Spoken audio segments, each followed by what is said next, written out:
12 del mediodía con 8 minutos en todo el país. Vamos a estar con el móvil más adelante, ¿o lo tenemos ahora? Después vamos a tener el móvil. Ahora vamos a darle la bienvenida a nuestros invitados. Se trata de la diputada Lucía Echeverri, que bueno, nos acompaña, diputada del Frente Amplio, y también el senador Alejandro Pacha Sánchez. Bienvenidos a la mañana del 11. Muy buenos días. Gracias. Buenos días para A la todos. diputada la primera vez que tenemos la Es posibilidad de verdad, recibirla es aquí. verdad, aquí Al sí. senador ya ha estado. Hemos venido un par de veces. Ya Sí. le he elogiado la escenografía. Sí, es verdad. Y bueno, como siempre, otras personas que están acompañando, el diputado Eduardo Antonini, que también está aquí con nosotros, acompañando esta recorrida, bueno, en el marco obviamente de una campaña electoral de elecciones internas rumbo al 30 de junio. Ahora se suma que tienen que hacer campaña por la reforma de la seguridad social, o sea, una vez que están las firmas. Ahora también el Frente Amplio, aunque muchos sectores no estaban de acuerdo con la forma de cómo se había presentado, pero ahora hay que hacer campaña. ¿No entrever a los tantos eso? No, para nada. Bueno, primero hay que esperar que la Corte valide, ¿verdad? Sí, Las firmas. estamos de acuerdo. Todo indicaría de que las firmas están. El Frente Amplio tiene una posición clara al respecto, que es libertad de acción. Nosotros no hemos juntado firmas ni estamos de acuerdo con el referéndum, con el plebiscito, perdón. Con lo cual, en realidad, los compañeros que están de acuerdo con el plebiscito harán campaña por el plebiscito. Nosotros estamos haciendo campaña por ganar el gobierno y por cambiar la política económica, porque creemos que es lo central. Para cambiar la política económica necesitamos tener un nuevo gobierno que genere las condiciones para un empleo de calidad, que mejore las jubilaciones y los salarios de las personas, y eso se hace cambiando la política económica. Y bueno, estamos trabajando en ese marco.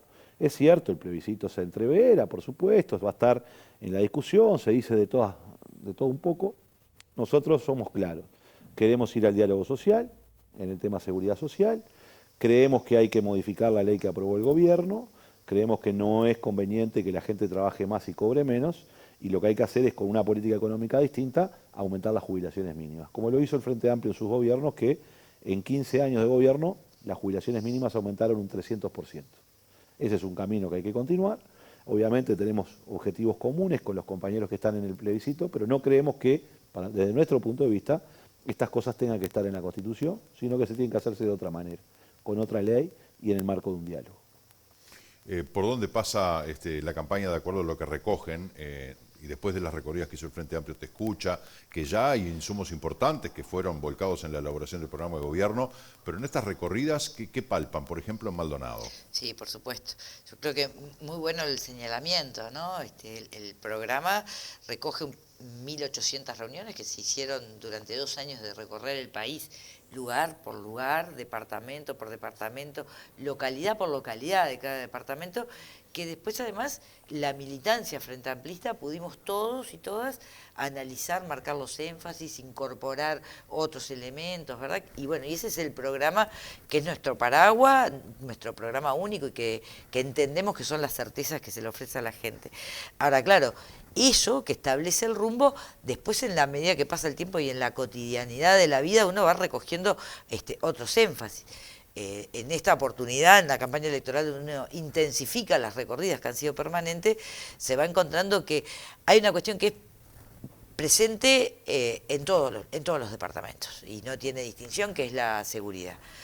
Obviamente el trabajo y la economía, y después hay situaciones que podrían ir teniendo mayor incidencia en un lado que en otro, pero que también son una preocupación general, como es obviamente la salud, la educación y la vivienda, ¿no? Son parte de los problemas que acarrea la gente todos los días para poder cumplir con necesidades básicas, ¿no? Parece que esos problemas son como endémicos. Algunos gobiernos logran acercarse más a la solución o logran reducir la cantidad de gente que padece esos problemas, pero como que son el denominador común a lo largo de las décadas, esos problemas: salud, vivienda, seguridad, educación. Bueno, porque vivimos en el tercer mundo, y entonces tenemos muchas limitaciones, pero lo cierto es que lo que ha sucedido estos 4 años es que la mayoría de esos problemas hemos ido hacia atrás. No hemos mejorado, no hemos avanzado. Veníamos de un proceso donde veníamos avanzando y ahora hemos retrocedido, ¿no? Yo creo que el gobierno tiene muchas dificultades porque hizo muchas promesas. Cuando usted hace muchas promesas y después cuando pasa el tiempo del gobierno y uno hace balance, encuentra con que no cumplió con casi ninguna, ¿no? O sea, el gobierno se comprometió a no subir los combustibles. Tenemos los combustibles más caros de la región. El gobierno se comprometió a construir 50.000 viviendas. No pudo llevar adelante esa promesa. El gobierno se comprometió a que iba a hacer un montón de tratados de libre comercio y que eso iba a generar, desencadenar un montón de trabajo en el Uruguay, salario para todos. No firmamos ningún tratado de libre comercio con nadie, ¿no? Y el Uruguay, en realidad, lo que ha pasado en este proceso es que la economía uruguaya crece, pero los salarios no crecieron. Recién ahora estamos llegando a los salarios del 2019. Quiere decir que en el 2020, en el 21, en el 22, en el 23... Con una pandemia en el medio. No, bueno, hubo una pandemia, pero también la economía creció. Porque después de la pandemia la economía creció y los salarios no crecieron un 5%. ¿No? Entonces, este es el problema. Y tenemos 500.000 de uruguayos que hoy sobrevive con 25.000 pesos por mes. Entonces, evidentemente, estamos en un conjunto de problemas. Por más que el gobierno trate de pintar de que el país está de maravilla, la gente abre la heladera y se encuentra que con su salario y con su jubilación cada vez consume menos. Y ese es el estado de cosas que hay que cambiar, me parece a mí, para empezar a tener una política económica que no esté centrada en el Maya Oro, sino que esté centrada en el pelotón y particularmente le preste atención a los rezagados. ¿No? No quiere decir que el Maya Oro no sea importante, por supuesto. Uno gobierna para todos, pero el Maya Oro tiene resuelto su problema. El gobierno tiene que concentrarse en el pelotón, que es donde está la enorme mayoría de gente, ¿no? Y necesita darle herramientas para que la gente pueda salir de su condición. No es lo que ha pasado. Pero eso Maya Oro, que fue un término acuñado por el presidente de la República, no terminan siendo los que en definitiva le dan posibilidades de trabajo a ese pelotón. El Maya Oro existe e invierte y no le ha ido a todo el Maya Oro, no le ha ido bien. Mire, la industria nacional está pasando por uno de los peores momentos. ¿Por qué? Porque tenemos un tipo de cambio que hace más barato importar que producir en el país. Entonces, ojo, cuando hablamos de Maya Oro, ¿a quién nos referimos? Nos referimos a un grupo, el que el gobierno gobernó es para un grupo de amigos, conocidos, pero no gobernó para el sector agroexportador. Mire, el sector agroexportador perdió por tipo de cambio el año pasado 1.500 millones de dólares. Tenemos el atraso cambiario más grande de los últimos 50 años. Son 1.500 millones de dólares que no se invirtieron en tecnología, en innovación, en hacer una pradera nueva, en mejorar la genética animal. Es decir, los perdimos por el tipo de cambio. Estamos perdiendo competitividad. Entonces, lo que hay que hacer es retomar, de alguna manera, una política que implica que el Uruguay crezca económicamente, se desarrolle, haya un clima de negocios que permita que las empresas invierten y ganen plata. Nosotros estamos de acuerdo con que las empresas ganen plata y paguen los impuestos correspondientes y se generen los empleos y los salarios de calidad. Ahora, cuando lo que termina pasando es trastocándose, en donde en realidad lo que se crea es salario precario, o empleo precario, este 500.000 de uruguayos gana 25.000 pesos por mes, después no mueve la economía. Porque si yo gano 25.000 pesos por mes, consumo poco en el almacén, en el supermercado, en la farmacia. Y eso quiere decir que entonces no se mueve la economía. Ahora, si yo tengo más ingresos en mi bolsillo, bueno, seguramente consuma más y haya una dinámica económica que permita que las cosas funcionen. No es lo que está pasando hoy. La política económica de la ministra Arbeleche es una política restrictiva. Es una política que no incorporó ninguna nueva inversión en el país. ¿Qué nueva inversión tiene el Uruguay? Ninguna. ¿Qué mejora tecnológica ha tenido el Uruguay? Ninguna. ¿Qué nuevo mercado relevante ha conseguido el Uruguay para vender el trabajo de los uruguayos en el mundo? Ninguno. ¿Qué arancel bajamos en el mundo para que nuestra producción no tenga que pagar tantos aranceles y ese dinero quede en el Uruguay? Ninguno. Perdimos 500 millones de dólares el año pasado en pagar aranceles.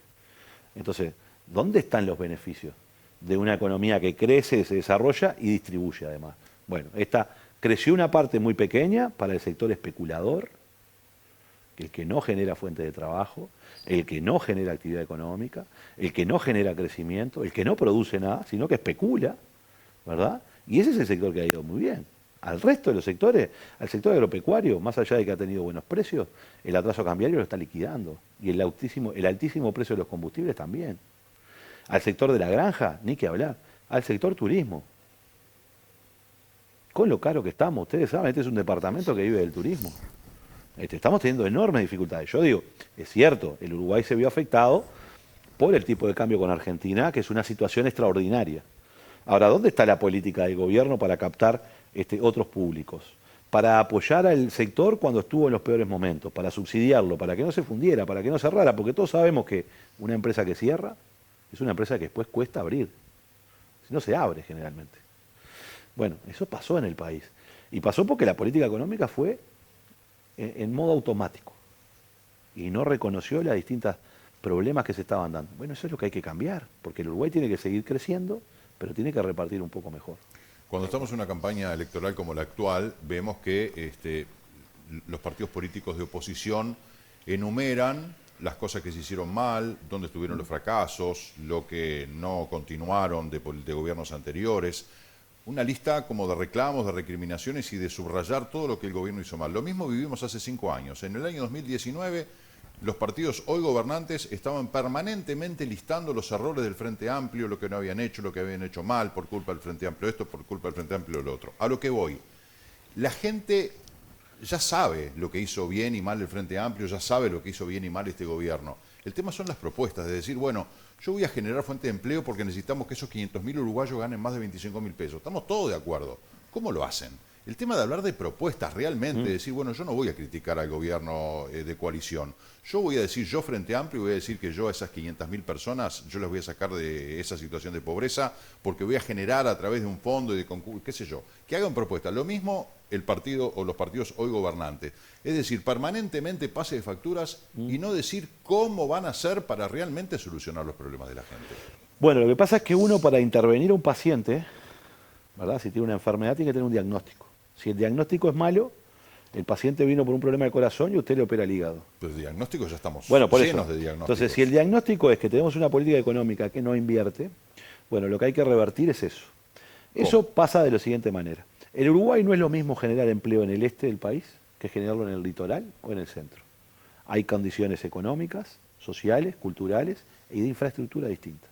Por lo cual el Uruguay tiene que tener, y lo que está proponiendo el Frente Amplio hoy, es un modelo de desarrollo en donde tenga políticas diferenciales en los territorios, que prioricen dos cosas fundamentales. Primero, la inversión pública en logística. Uno de los grandes temas que tiene el Uruguay es la logística y la infraestructura. Si yo no genero mejores condiciones de logística en esta zona del este, no voy a traer nuevas inversiones, ¿verdad? Entonces tengo que generar políticas donde el Estado invierta en logística para que eso permita de alguna manera, esto pasa generalmente al norte del Río Negro. ¿Por qué no se instalan las empresas al norte del Río Negro? Y bueno, sencillamente porque si tienen que salir por el puerto de Montevideo o por el puerto de Nueva Palmira, les sirve mucho más instalarse cerca del puerto, porque yo no tengo un ferrocarril andando. Bueno, ahora tenemos el ferrocarril central, que muchos se opusieron y que ahora están dando, y ahora hay que extender el ferrocarril central, ya no solo, digamos, hacia el litoral, sino hacia el resto de la zona en un transporte multimodal que baje los costos.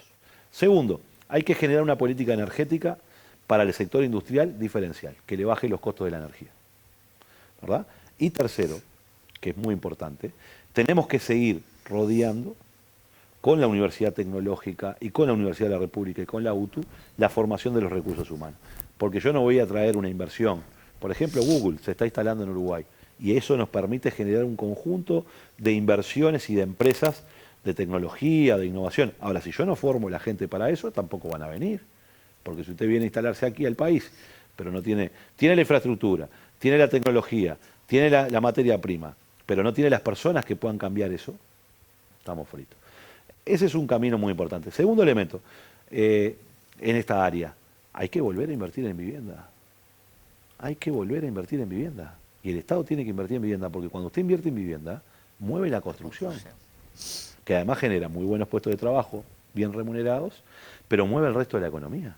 Hay que hacer un shock en inversión de vivienda. ¿En dónde? En los asentamientos, ¿verdad?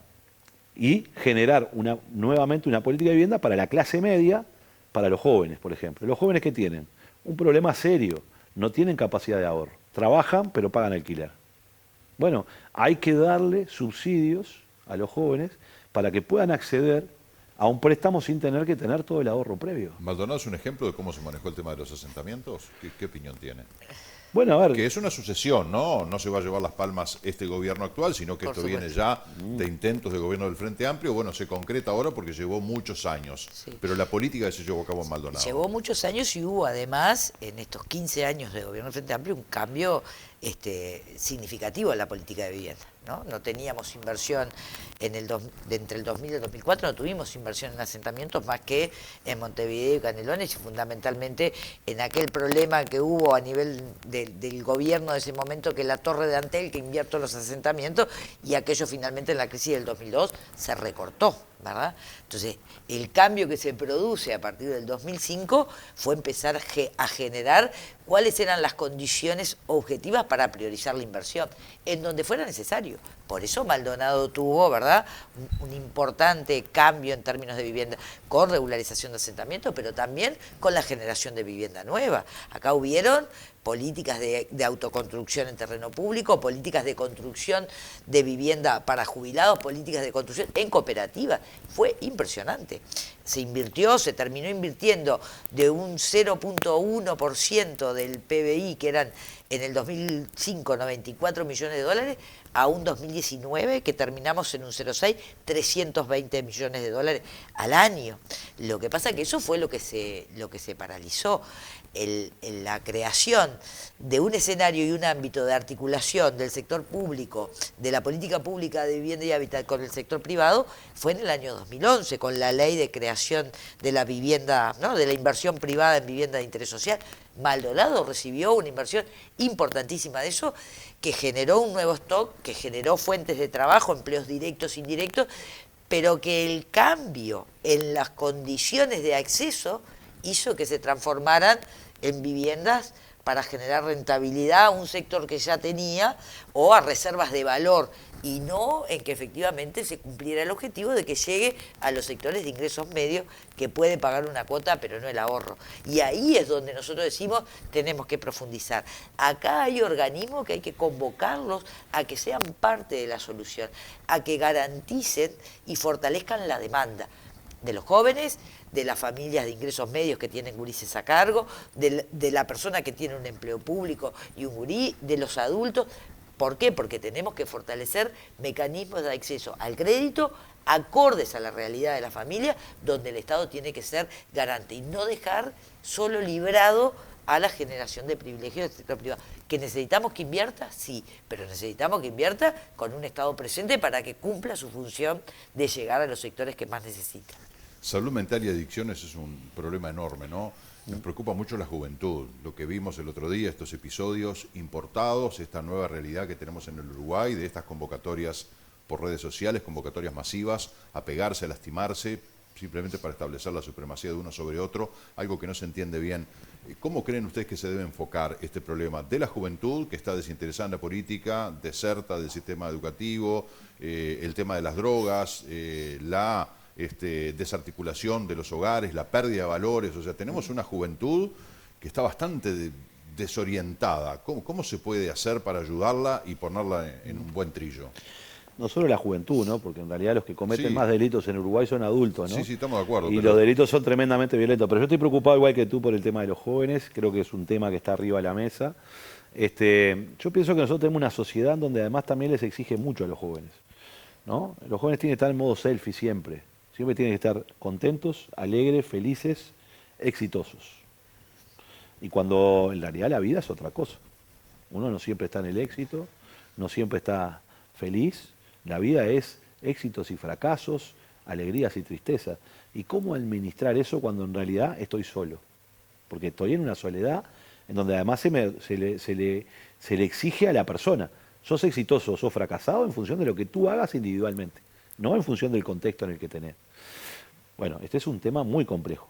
En salud mental hay que hacer una fuerte inversión porque no hay recursos. La gente va a las puertas de emergencia y no hay especialistas para atender a las personas, no se trabajó esto. Entonces, hay una apuesta social. Tiene que haber una apuesta social. ¿Por qué? Porque los problemas de autoeliminación, por ejemplo, que es uno de los grandes temas, que se da en dos sectores.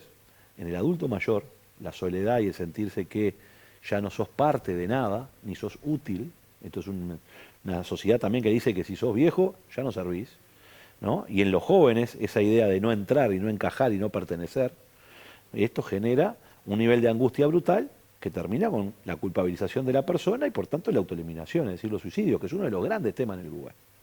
Y para eso hay que trabajarlo. Los países que han sido exitosos en esto han trabajado socialmente, no solo del punto de vista de la medicina y de la salud, que también tiene que haber recursos de la salud.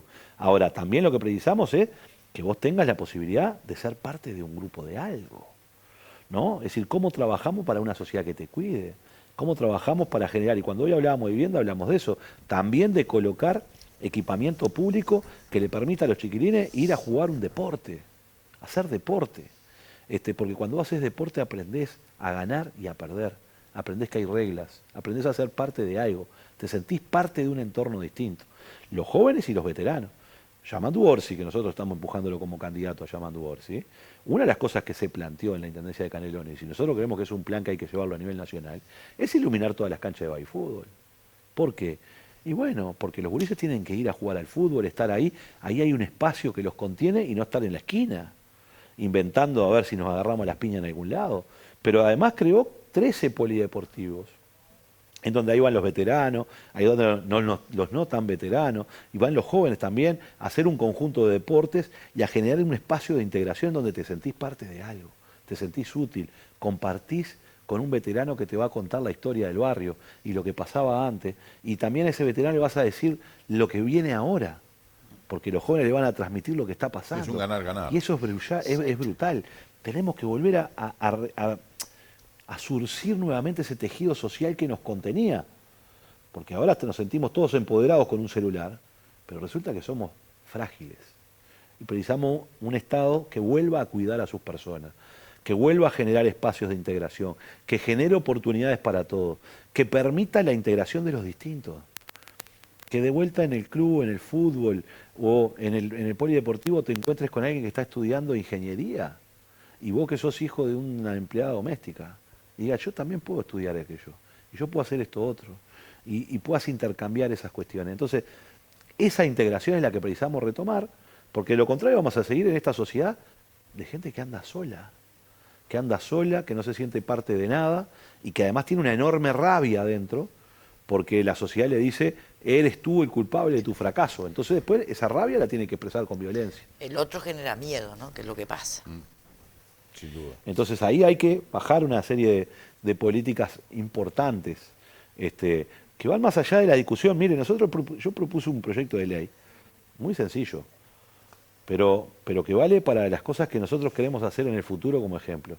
En salud mental, por ejemplo, particularmente en el tema suicidio. Bueno, hay un conjunto de políticas que están separados en las distintas oficinas del Estado. Y entonces pasan a ser ineficientes, porque vos tenés un pedacito de plata acá, y el otro tiene un pedacito allá, y el otro tiene allá, se terminan peleando las oficinas para ver quién dirige. Tenemos que darle una centralidad a las cosas para bajar a los territorios y articular. Esto te pasa con la salud mental, te pasa con la pobreza infantil, te pasa con los problemas de salud, te pasa con un montón de problemas. Bueno, tenemos que recentrar el Estado. Hacerlo eficiente implica ver cómo le damos grandes programas que actúan en un territorio determinado, pero que actúan coordinando el conjunto del Estado. Nos pasaba muchas veces, y al día de hoy pasa, que hay una familia que está intervenida por el INAU, por tal política, por el MIDES, por tal otra. Y entonces al final, pero son todos iguales, son la misma persona, viven en la misma casa. Bueno, ¿cómo atendemos integralmente eso para hacer eficientes los recursos que estamos enviando? Porque si no, gastamos un puchito acá, un puchito allá, un puchito allá, y es ineficiente. La vida de la gente no está organizada de acuerdo a cómo está distribuido el Estado, ¿no? Claro. La vida de la gente es un todo y tiene cuestiones, necesidades en salud, en educación, en recreación, en trabajo. Bueno, el Estado es el que tiene que hacer el esfuerzo para llegar con todo en forma simultánea y a tiempo. Y esa es una lógica que nosotros planteamos como un cambio sustantivo para adelante, ¿no? Se nos ha terminado el tiempo, lamentablemente. Yo les agradezco mucho, diputada Echeverri, senador Sánchez, que nos hayan acompañado una vez más. Ojalá que podamos tener otras oportunidades de seguir conversando de tantos temas que hay para hablar y de todo lo que se está haciendo y lo que se debería hacer. Muchas gracias. Ha sido un gusto como siempre. Muchas gracias. Gracias. Un placer. Señoras y señores, vamos con nuestro móvil. Laura, adelante, por favor.